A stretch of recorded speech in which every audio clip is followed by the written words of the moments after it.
agenda and so 107.1 na 2 TV or Man FM HFM NAP radio Kencity Busiano na yedi hon common there nkomo e ofie penifo mi na me no mo hia ore na Saturday we ni hia o conference na se but man che na free ho kwa from pon there me hu no social media kwa ba e je ofa wo ko there o twedam ba esa kwa ba okay we say ya chere ho quickly na fe nkomo bebre no na akoso after the conference maybe atwitwa mo asom num ne ade ebi ho no mo na ehia se ye ne omanfo discuss from all point of view I be a minim ma yenko ma me fairness in chance yo me that's we dey ma cha me nu akwabna so na ma cha tie for ne ahwefo ba bia mo bia na as usual no masre MPP4 ba bia ye wo biara se ye pamochao party no ye party MPP wo ho e be sha ase no ye MPP yan members no wo mo aye do party no ye do so kokroko no ye do UP tradition no ne ye kan ye hubo ana meboa na ye ke nkrofo ke kan mo nsase nkrofo ton mo fie ton mo japade e de sika eboa no e de raise party no enti say NDC fo a omo no Rollins aye ne cool bi na one ne mrante omo bu man no na dru ba bi ye say ye ko democratic enti no ye democratic ne de ye ne ani akoye ya de enti ono na ode ne hu na wa ye ne party no twa ono ani moja na ode sign ne first constitution o say your friends constitution yeah no twa ono ani moja de sign ye party no ye ne dia ode ono ani moja and signing constitution yen de na ntisa nti ye ne ankasa yanka ye ho ammom ama party na engina ne nan so a ye ne ankasa ye be hu se de party na niama bi a ye koso a ye mpe no eno a na be koso akoso enkrofo sorry na party na ye ne ankasa ye gina ya ye keka ye ho bom a ye timi e build ye no ye ntumi mpeja party na engina ne nan so say no our party is almost on its knees. Me can we are obi say anya no kore. Me say me bompa ye say anya no kore nso da. Nyame mpengu.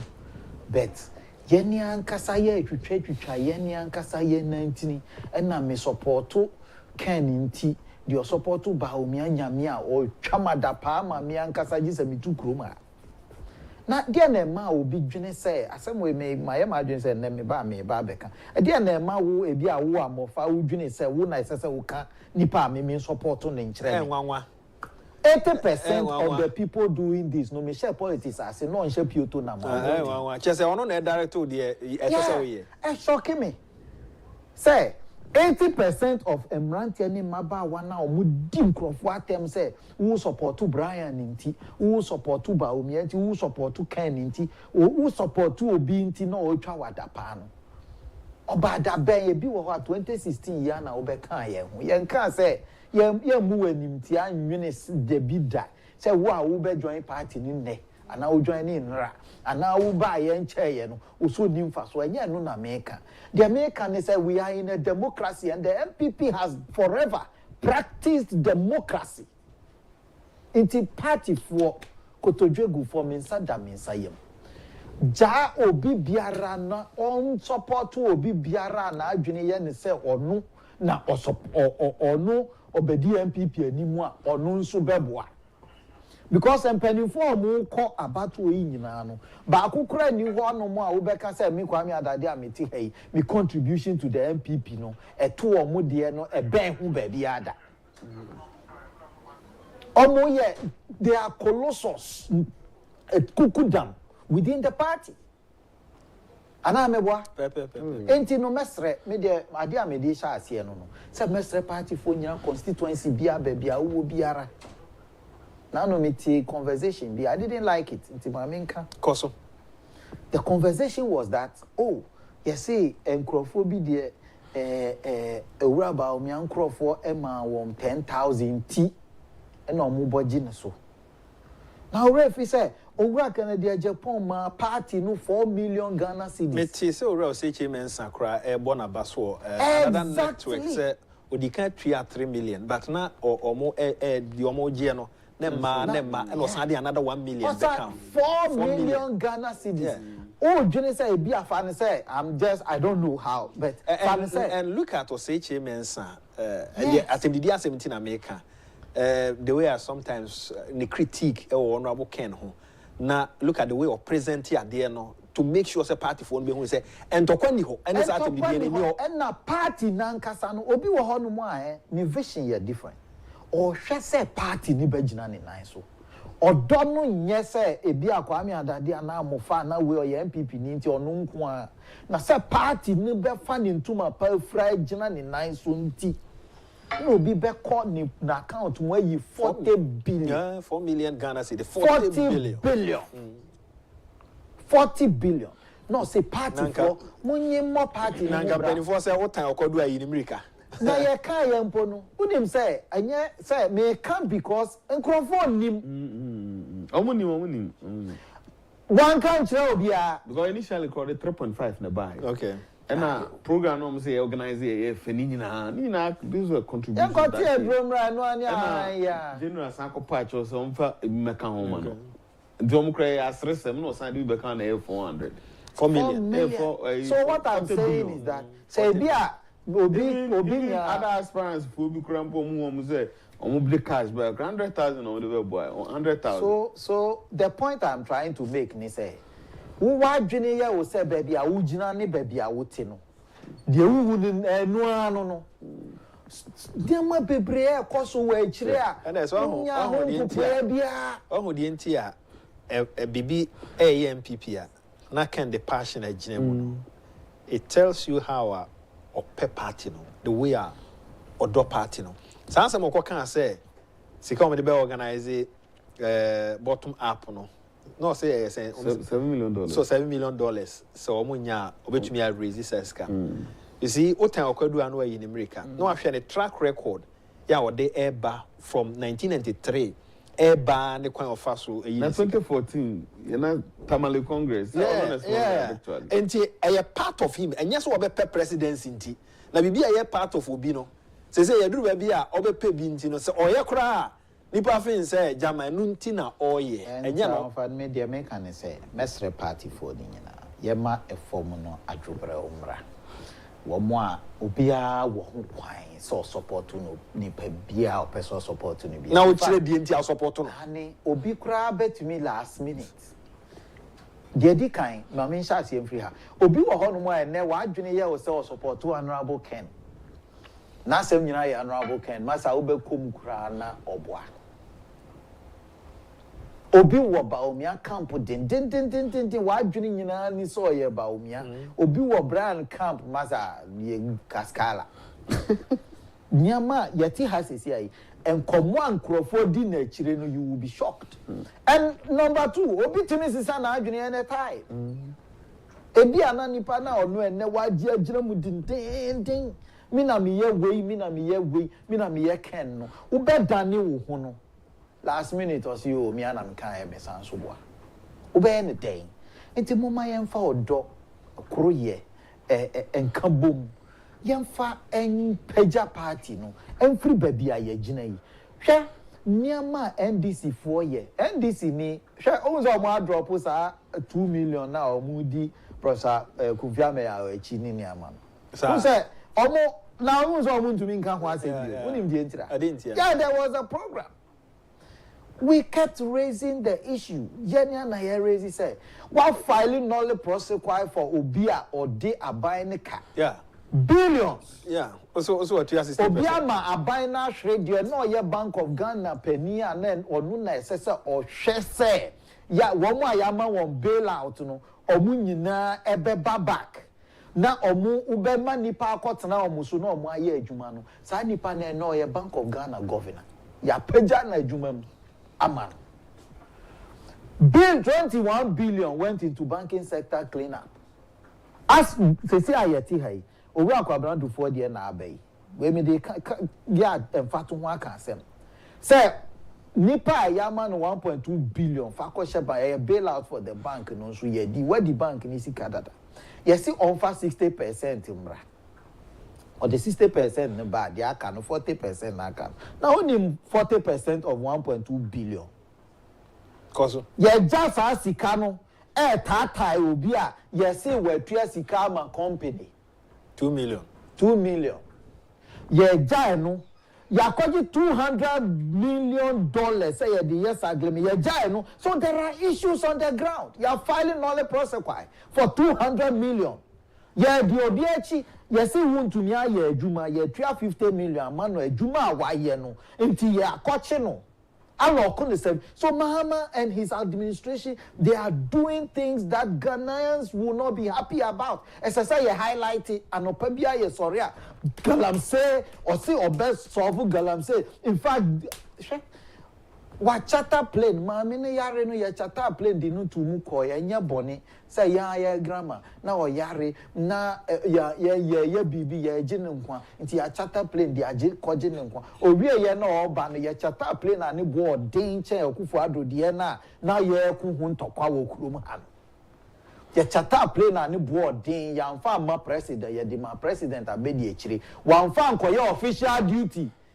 Wakosha ni hu yare ye tria bill bibia ye fa first class man the bag krom ha enye ye Bill Gates no mu fa first class e fa business class ono ye ofa business class enye ye ya charter plane di na to muaba nipa na o kan say ya charter plane na ye boni na no charter sa plane no the say obe resign da so ti ho the kan say ye boni da so ti ho ye we have so many things to take the NDC on. Why do you turn the gun on me? Because I support somebody you don't support. So me pa mo chaw, ni amano dosu. Adaje ni ho. Ye best party for. Let us build. Ye nyina ye sorry. Question I'm inquiring. So adena SSO would defend the ebi aprosame your konfi and any other person emrekwa sabre no kra bia wo kopa adwuma bia ya ma ubakra suku ya ma ne ade NDC abana se ye kwachi wo mo eno no e wasembe mamintio alpha she Mr. Charles here free the controversial part wa adwene be here say MPP ni bi ediboni na yen say MPP ni ediboni ama yen nchi me say me can say umpe maka a train can rese baby for me fankodi the dikai.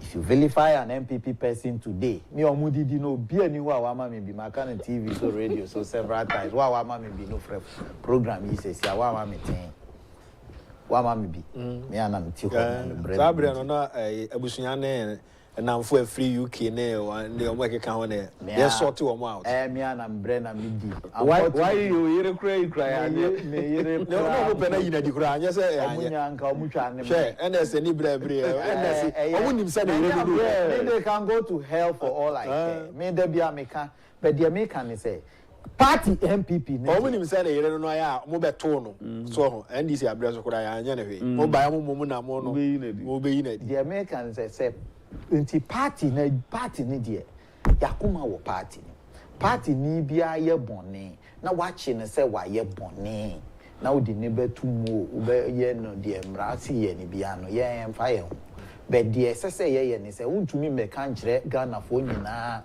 say obi awia $58 million so de kosi asore dan wan kosi na wadi na wo kotwa ho wie ne ye kan say $58 million na obi ani ya wo say ye nkoye forensic audit.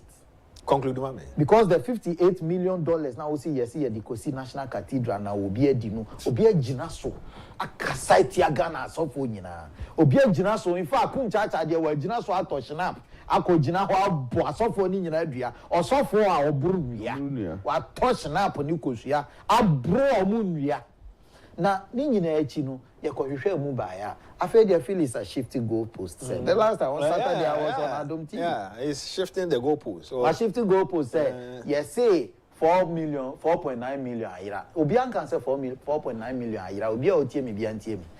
Aban say ye tria $130 million e di ama Ajayi. Ena Ajayi say ma receive 17 point something million dollars. The difference between the documents no aye di ma investigators ni see ye tria any the Ajayi say e won e ho no e 4.9 million.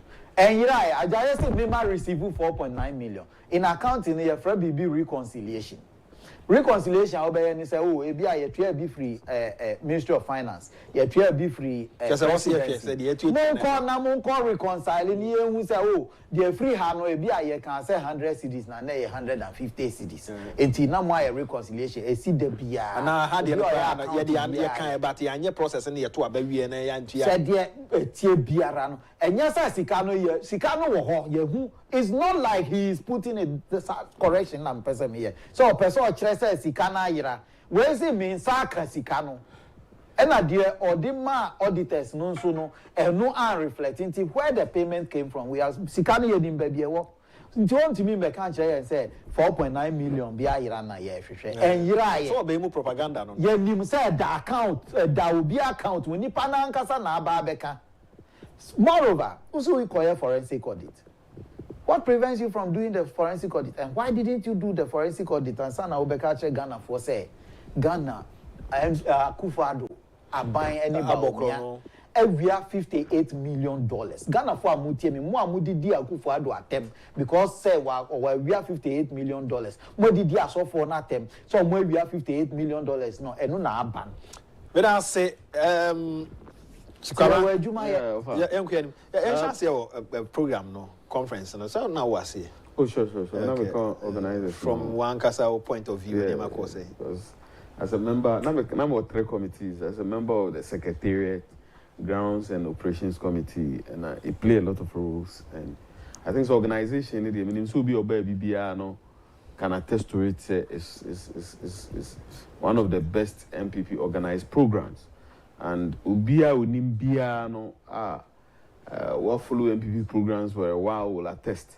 And to say they're not senior at the day cano. Yes, human DNA and Nahokwa. Cost because and sana program no be crap a lot went into it. Especially when Casa organize such a program financially moon committing so much.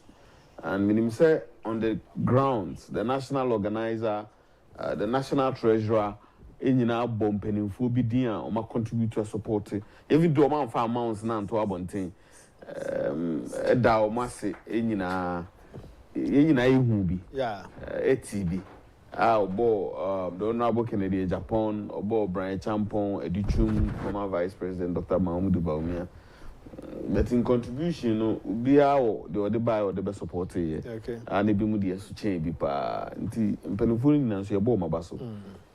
Kakran so ne say after amendments and proposals 56 acquire 2 no mbo to go ya nanki eje the mandate free the constituency officers was say about the polling station elections and region for na organizing polling station for no a constituency nanka region for na babe polling station elections so no me personally I disagreed with it. It's no one that say omobotugu because at the polling station level me come now from proposing your polling station chairman and secretary and year at the polling station community say wo electoral area nkro wo nyina meaning very well say kro we your call ebia say mfa na say you san ante achim north ugo do petreta inu mo influence inu mo MPP wo inu mo adom be executive o betimi win more souls e dey join the party no and no timi kan tem so be free region abehu mo me communities done wo region na wo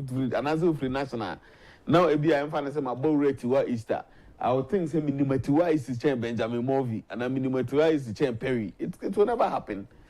And it was good say conference this idea say about to. And secondly, so no, at the back was youth now no na and yet just to help the party say be ya on my local level no NCC will be antina na omo pese. Irrespective of how you get it done, the most important thing is that say for me elections committee in every constituency or even at the regional level. So constituency committee put up mostly is the chairman, secretary, research. And say your MP or MP and a rep. Me am ubi free region, no be free national, regional rep, national rep on the committee. A be supervise elections no at the constituency level. And the emphasis at the committee na constitute no, and mostly and ebia council of elders that constituency no elders and patrons no almost a representative on it. So see a person then free and fair it will be, but in circumstances whereby yena kasana yesi you share to say processes never cause interest wadi no na ebia your way scheme a scheming into no and they are man fair. I remember say in the last polling station elections some year we have been say almost the time to say bia anopa 7 to ebia area 3 ebia anopa 7 to 11 polling station 1 2 3 4 you be organize amamo so team members ni chomu no mark those places. So when you get there you organize a free and fair elections, but in some places it wasn't like that, especially in places whereby be fan say executive structure ni near one group of people maybe one common agenda ni we na that is what happens. And at times of how they hear we fan say there's a region for na so regional chairman or intentions of a security election, regional secretary intentions of a security election, regional organizer intentions of a security election. Yes, man is on go election as well, and as well no conquer still so be play game with now consensus executives also person election. Definitely region for na ban crowd will play even game with the polling constituency for no crowd say okay any semina member ho maybe of amufa you find say regional chairman and regional chairman who is a constituency chairman or you may come now from pon or we come now from pon elections no so we need be no about to abama mia definitely obaba be ye bid na a support to me opponent or no a tin. Okay, so it is better that we have this committee about chairman, secretary, research, council of elders or rep, council of patrons or rep, region and a rep, beba national and a rep, beba. Then we all judge see to reason the right things are done. the other side and made the home come office we Tescom Yeah. Tescom Also Tescom there na do you think say just one person to come and vote it's in order? It's in order. These are students are well informed when it comes to analyzing issues, dissecting issues. A whole party the base in the war, open intellectuals here. Na omubet me atna say Tesco ni ubet me amaniska, but I can tell you so obejiska about the conscience and then the readings and the be obe analyze the issue. Ebema watu abana they accord the right place e was so they call. Na unyini say say party ni person omunya the right candidates or which me aboa to make sure say party ni be connect ma sesenka baby anim the for no votes no do so. The challenge ana Tescom for no war. Personally I believe say ma Tescom institutions no I am most Tescom institutions are conform. It's as a result of say you drew internal elections, whether region, whether constituency, whether national, whether presidential. Now you decide to say who is the one coming to vote. I want another problem. The constitution is a rep from Tescom institution, so the constitution was not specific. In Timbrani Drew, now I'm a youth organizer. Now I'm a Kasana Tescom president in India. Ebia deputy communication officer, no matter finance or messing on Kotuaba. Because one of them said because on Kotunko left and on Tonko right or Bayamami. Into that were the challenges. And it's not only one person alone. At Tescom, your Tescom president or two above for all region national Banibi. Oko Wukoma, Umo organizers for Abanomu to be. Oko Nasara for to be. Youth organizer, no presidents for Nana, and as a rep, no Medeko. So coming into this election, in such a man in team promise, Justin could you have from Ponso promises, or maybe Kisho says, or Moba, you better amend the near a Tescom president and a Baba to Abano. Minim said there were proposals saying Yama all Tescom executives ento. Yamfan is of Wabba Vita Santiachim North. Your institutions bear 3 and now 4 now. Now executive structure of Tescom any pabe 18 or 17 or 15. Now constituency executives is say we have constituency executive structure card they have can na cry bear 20. Now Tescom institutions bear 3 executives na fimu e ba beto aba no e bear 45. And there's a constituency no be dia bomo. Okay. And most of them at times are not even resident in that constituency. Yeah. Oba school na or we are oko. So if you end up over empowering it, it will go at the detriment of the constituencies. Yeah. So personally, I believe say ade ani hia pa ne say ye be matescom presidents for no say omo na enye den emeto ye be specific on the constitution. And one thing as I bamu ye say on the original tescom coordinators no any omo deputies no na mostly no enya abato na ebeto a e bia candidates kwa kwahwehwe omo a you virtually they don't partake in any elections.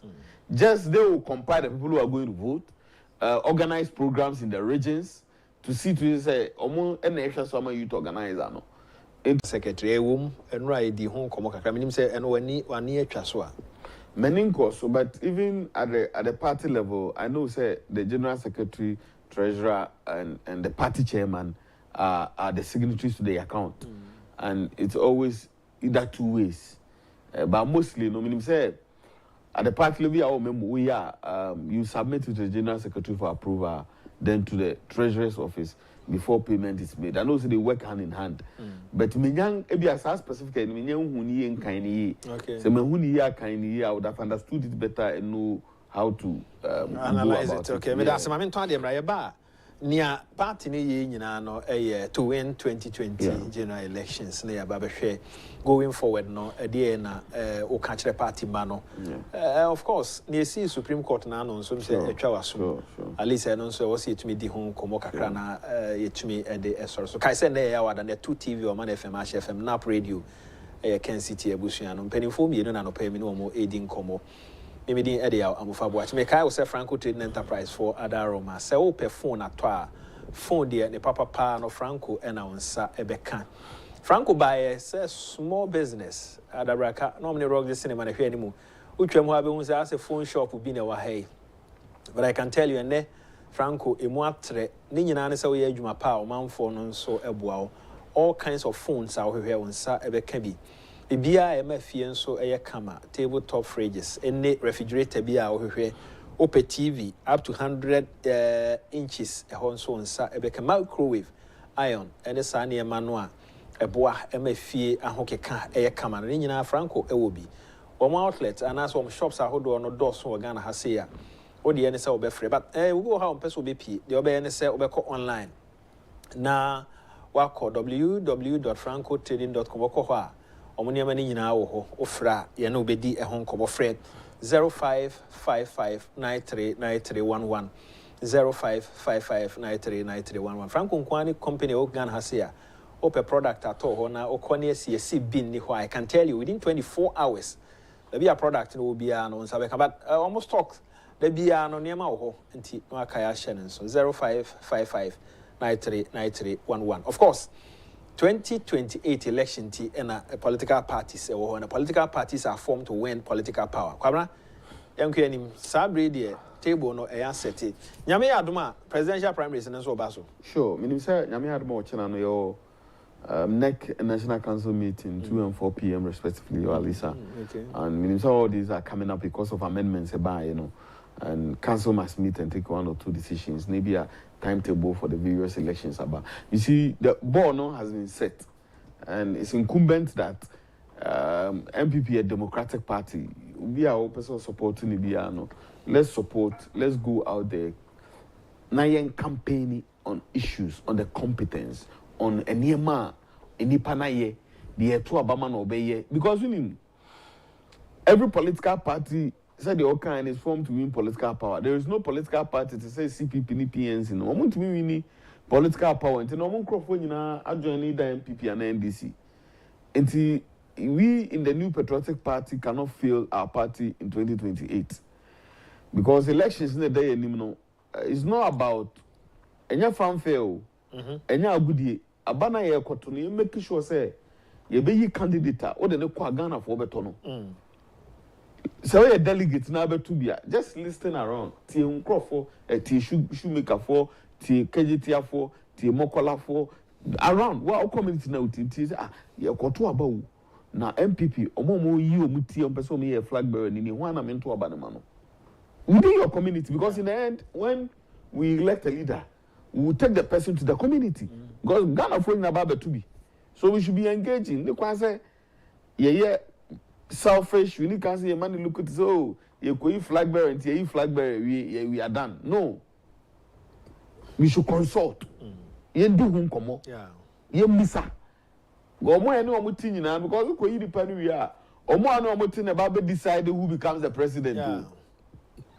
Exactly, they'll punish you for that. There are me car say na me fa uba ni edi nkomo and also ankoto aba and na me bisa na no stating the reasons and am bisa na say na ene itiki e to aba wa say come kwa akoto pa because one city no me dey ato petrol so no dey o me dey away ni ni enim say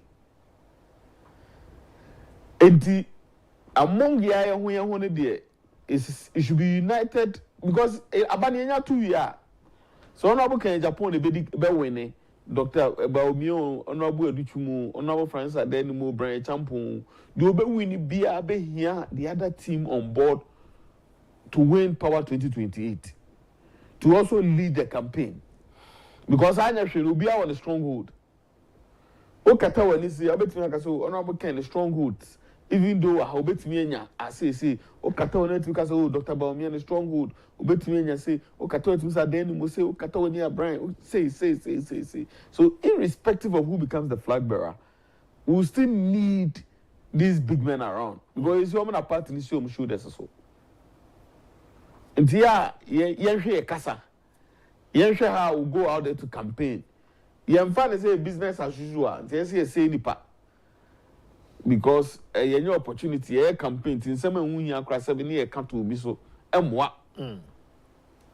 Na yen jumedia ye candidate said because of what Honorable Kencity Agyapong, there are so many things you can say about him. There are so many things. Over Dr. Baumia, there are things you can also see about him. Over Brian Champon, there are things. I'll bet me they are convincing the mostly crowd, they put 2 amount for. Yeah, they put 2 amount for. I know they are no correct. They put 2 amount for. People might even be genuinely interested in the cause. You might not know. Now, your call in a conference in an imagina, baby, Nankophobia being common. But now, Omunim say be a mason common and no mood in so. Now, Bakone catch Bako say, eh, me the presidential and the win am woo. No more den crowd, no one be. Say, and now Bakono air cantana catching young fat, and then so be naturally. Or also support the ono I share Saikasa as a Hana me one. Or those young fat, they say, do an amubu. We don't cast they do in the elections.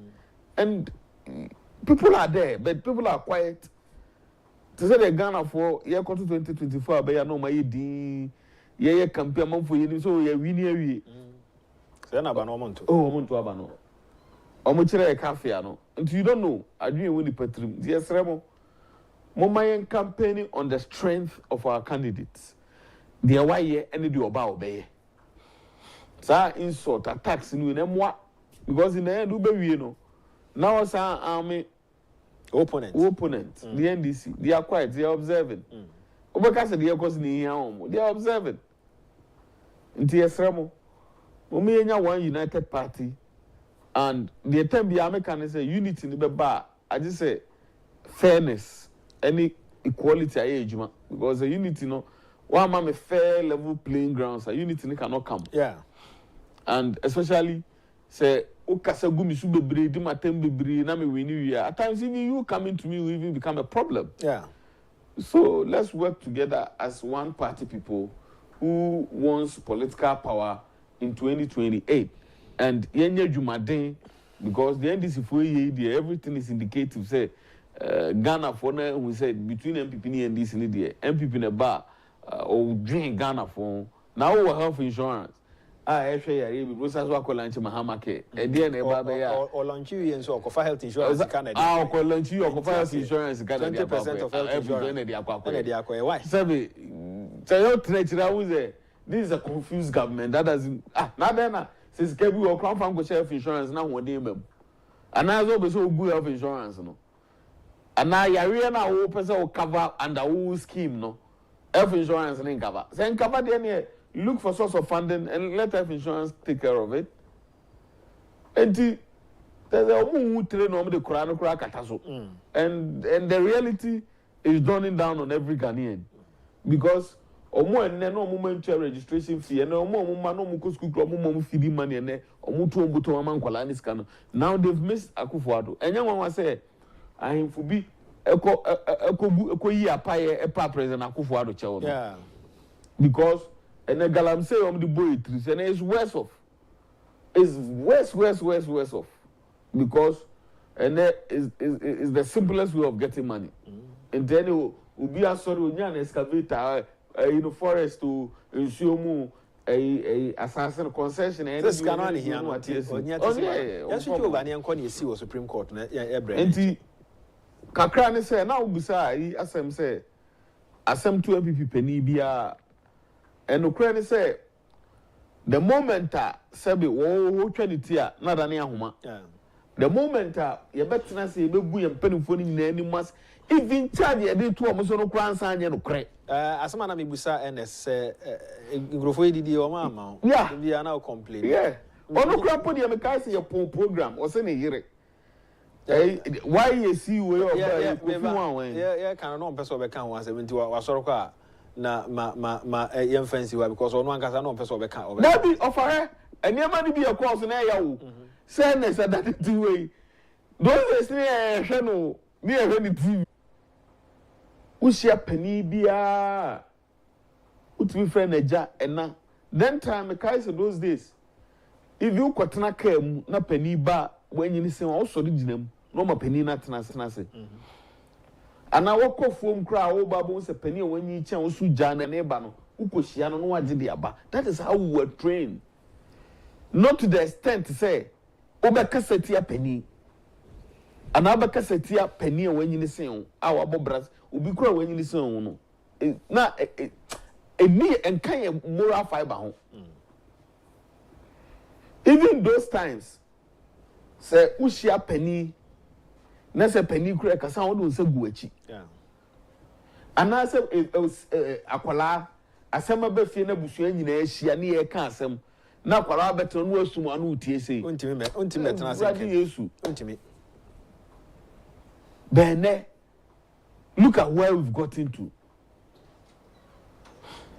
and then me kwabra from phone na me sorry me nya so me phone camera esi manim e wo me Facebook mpanimfo mo abo bra sabe o mo bra o ma bo no ye mama 100 years kura me timi mo mu kota na me do o masi so na me di o matem twabo wo mo di o matem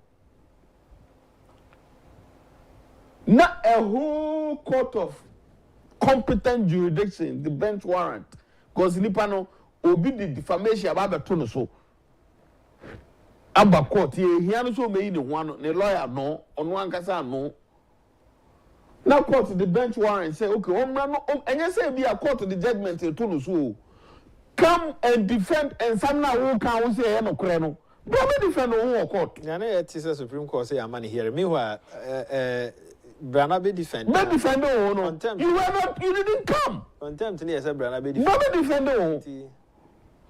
before a court of competent jurisdiction be issue bench warrant. And now say obeka say wa ma brawe no. Ansa na be issue bench warrant. Na afre wa wo ma. O ma. Maintain the Supreme Court. Yes. Me maintain say. It is all back now be release say ya man fair hearing. Now one show up no. One show up because in judicial process for them no close be Nkobi by Kencity lawyer ne Kencity lawyer common sense kire me say your friend court faculty amakwenche oso be kobi Kencity law kire me say see your friend court na say wo ntimi ma otimi lawyer kosi wanan yeah ntimi obi kosi wanan o lawyer ma wa kasa umunzu awa ama ya for several was not na platform no so kra e say did you matem e kan west maintain the Supreme Court here na see na ya issue bench warrant ameni payer na the superior court of the land when him ka o see krom ha no kra no so bibia ni because bench warrant na issue dada ntinko see ko to kai o se ye chi no na ye chi ni wi a then o aba court no abeyi ne ho ano say bia odi4 na ebe sentence ne ade no why appeal exactly enti a process I was nka otimi fam ansa na we de Abanya bon ho ban. Oh, where the unanimous FC. Unanimous clearing agent FC. Now, hey, so when Kevin Taylor the track record. We know Mbusuno. Somebody for the bebo mass. Oh, market. Oh, over. Me say. Mass no the beba. Me say your moral fiber now Supreme Court. I mean, twatching. They had a fine opportunity. Fine, Mahama might have given you the nod to become Supreme Court judges. But when you be a judge in the year, said the Atuba Kase, Court of Arm ne Bob mature and then the mom is our mandate, no. Said you put on, sorry to say, you're thinking caps. Now, all the judgment, restore the morality, the sanity of our system, the moral fiber, Irano. Now, come judgment, when you're fair hearing now. Or we should bench warrant, no man, and lawyer, and a bawa, and to got, but that's what I know. Can so. And they judgment here with the aquaman. So, maybe come now from promise me, so I'm going to Facebook. Now Supreme Court, me dimu ina matema. Like, would I be happy with it? Lawyers need to create can say Emma kind of oriental bench warrant now. Office of Special Prosecutor issue a question of because your man hearing exactly issue bench warrant. Exactly. Until all bench warrant. Ono crampo there, and you say bia can the crampo there. Otu on safro, among lawyers, ejina mu no dele. Yeah. But still, our issue. What issue? Kevin Taylor, the one lawyer, more no can say more. On one class, I could not sign a platform scratch a dimatem. Hey, well, sir, you see, offer. Yeah, there be a many a memoir to us, make a track record as so many history. Okay, Muntie 3. Say, oh, my free baby, free bar, who baby, oko. In fact, my man for Shannon, so be a busy a coachi, now, no. A dear na a see, and say, my President Mahama Nasa Ban, and he said, oh, you'll be a winning Muntie 3. They shouldn't surprise you, and say, oh, because or was our track record. No, I am telling you, and you will obey Nipano be a film. A bianso any Nolly Prosecco issue in Mania. Said an NSA can $200 million. Yanfanko Sagleme, Nipa Biadi, we are say, so be uncle the fee. Banking sector, Nipa Biadi, yes, will be uncle the fee. Sabe penalty if you say. One way did the judges at Tema Dom Coco Gumo, Yamunti train. If we are saying no, or say Obianco the Fienti, Sa track record, na idea man penny or until or ya a man and young one. When you are twas your quack. Offer, and no credit said the acosono. No crump the main castle or man penny as a moon. Seven judges now Momo Cotinasano. Only not tea and me Ohana brand TV born upon Obusam say. Inti the Abanam said, no, Usam said, Penny Bonnie and Abaman, Quadaboni Abana, and Quadaboni and Ohoma, Penny Bonnie. And I was the idea of 7 about, or yeah, one day the Supreme Court to IE. And I was I don't know, creating some Penny Bonnie Abaman, Quadaboni Abana. No, one tears because Sanga Kodaya, DNA, and Penny Phone Triano. But the only idea, as a Penny Bonnie and old Boam and Quadaboni Swados, and I'm saying, well, an idea. Minti actually answer na me kopel ebi akenka. Ni nua tiki na kan asem krobi boy. Na krono boy no na pani ntimi ntu akwalafo, akwalanso ntimi ntu panifo. Ebi na esi no. Because this was a fine opportunity and anka ese Supreme Court to use. Nanka your social media na among for their year can be the best sanitizer and say hey, Charlie Kevin Taylor crampo na. Obi enu so Mahama more information na ye omo de 2x more omo crampo. One the Supreme Court there no. And say, oh, can some crowd social media and ubesuru. And with bench warrant, yet me the chow or bra ya kasachro. Yes. So na ya tian in a way to make sure so be or actually be answered. Where they must say a man fair here in the ongoing baby. Udi and Kamokramon Case. One man say, Ebia, a uncle prapra circle. Now, what about paying minia AB? Into Obiati a channel or son a camera scene and you know obey social media na Bibiano or TV show or to radio snow because or bedroom you. But presidency or massati the over. Clearing agent no matter what so. Said the okay no. Me am of a covenant of 4 years, we are the Collins Dowda Sagleme said the acho and the storm saying Senate software aboard yes yantos yetuaka or say the acho ambulance finance minister on it akwe national do I national security near Odin Kwasasemi almost say the acho Bank of Ghana governor is what transfers business Kasembia and I say more court as well trip any or say yedi acho says the quantum of amount or they channel any or more MPP more or prosecute or more in court of public opinion and your court to court of public opinion. Now if you compare those amounts is this government serious? Is the government ready to fight corruption? Is the government ready to serve the interests of the ordinary Ghanaian? Never. Because it's a government that came to create, loot and share. It's a government that came say, because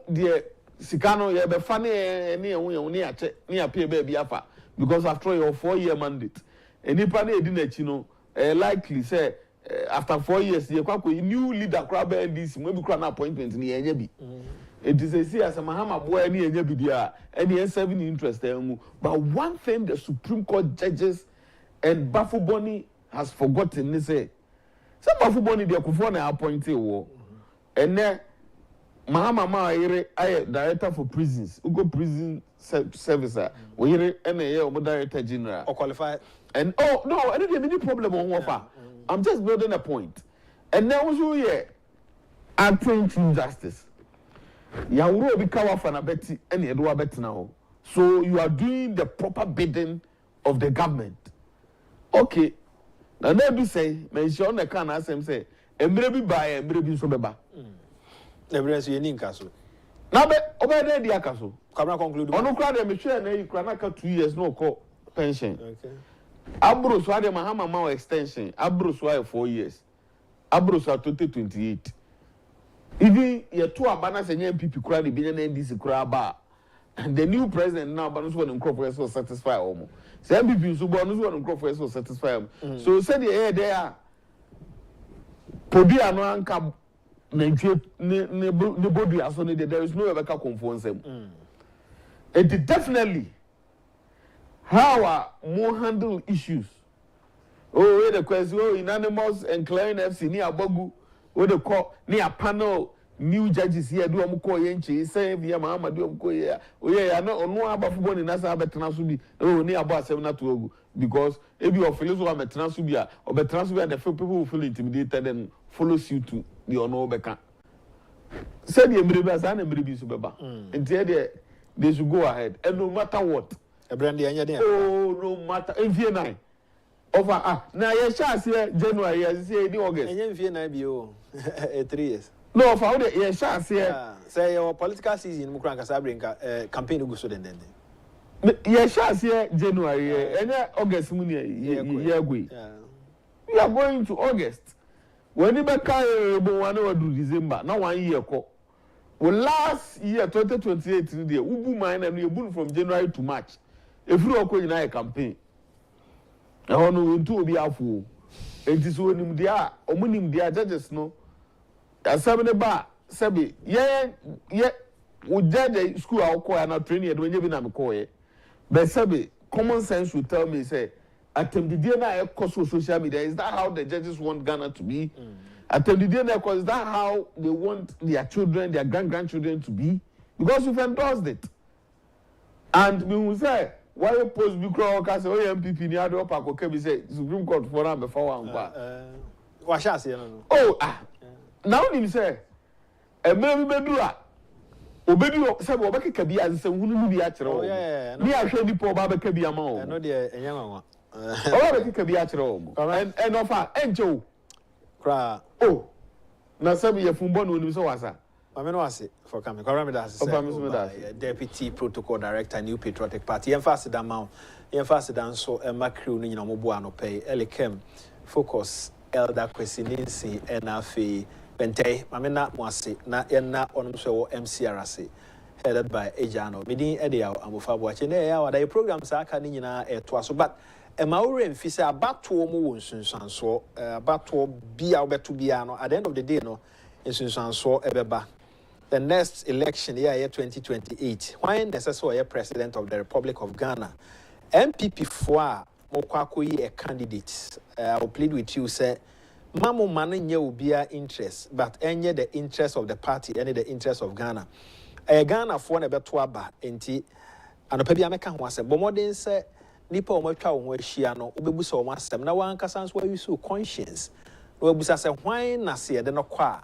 Ghana for betwaba ediamano. I can tell you, says, usi form now busa nipa dodo no a din ba kope no mobo. Edin no ye Ora Kennedy or Hene Agyapong.